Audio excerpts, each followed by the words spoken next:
Hokben dan kisah inspiratifnya. Hokben, dulunya Hoka Hoka Bento, didirikan pada 18 April 1985. Perusahaan yang menaunginya adalah PT Eka Boga Inti. Pendiri utamanya adalah Hendra Arifin, seorang pengusaha asal Indonesia. Banyak orang mengira Hokben merupakan brand franchise asal Jepang seperti McDonald's atau KFC, yang merupakan franchise asal Amerika.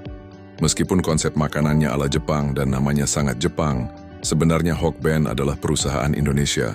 Awalnya, Hendra Arifin bekerja sama untuk membeli izin penggunaan merek Hoka Hoka Bento dari Jepang dan mendapatkan asistensi teknis. Namun kini merek Hokben sepenuhnya milik PT Eka Boga Inti Indonesia. Di Jepang sendiri, versi Hoka Hoka Bento konon sudah tidak beroperasi. Sebelum mendirikan Hokben, Hendra Arifin adalah karyawan di perusahaan otomotif multinasional, Astra, selama lebih dari 13 tahun. Kisah Hokben dimulai dari sosok Hendra Arifin, seorang pegawai biasa di sebuah perusahaan otomotif ternama di Indonesia pada era 1980-an. Saat itu restoran Jepang di Indonesia masih sangat terbatas, mahal, dan hanya bisa dijangkau oleh kalangan atas. Hendra melihat peluang besar. Masyarakat Indonesia menyukai makanan Jepang, tapi belum ada opsi yang terjangkau dan cepat saji untuk kalangan menengah ke bawah. Inspirasi ini muncul dari pengamatannya terhadap tren makanan cepat saji yang sedang berkembang, seperti McDonald's, tapi dengan sentuhan lokal yang disesuaikan dengan selera Indonesia.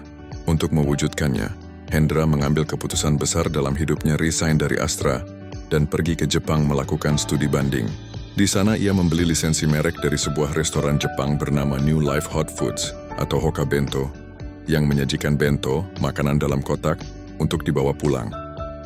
Dengan modal itu, Hendra mendirikan Hokben sebagai restoran cepat saji ala Jepang pertama di Indonesia yang terjangkau. Dia merasa bahwa makanan Jepang seperti bento di Indonesia terlalu mahal. Padahal secara dasarnya nasi plus lauk itu sederhana di Jepang. Pada awalnya konsep restoran hanya melayani take away, bawa pulang, seperti di Jepang. Namun setelah di Indonesia, gaya makan berubah. Banyak pelanggan lebih suka makan di tempat duduk, dan bahkan pesan antar kemudian diperkenalkan. Sebelum rebranding, nama awalnya adalah Hoka Hoka Bento. Hoka Hoka berasal dari bahasa Jepang yang berarti hangat, dan bento artinya kotak bekal. Jadi kira-kira makanan hangat dalam kotak. Lama-kelamaan masyarakat mulai menyebutnya Hokben sebagai singkatan. Karena nama itu populer di kalangan konsumen, kemudian resmi diadopsi sebagai nama brand. Pertumbuhan. Dari satu gerai awal di Kebon Kacang, Jakarta, Hokben berkembang pesat dan membuka banyak cabang di berbagai kota di Indonesia. Seiring waktu, hak atas merek Hokben kini sepenuhnya dikuasai oleh PT Eka Boga Inti, dan tidak ada keterlibatan manajemen Jepang dalam operasional sehari-hari.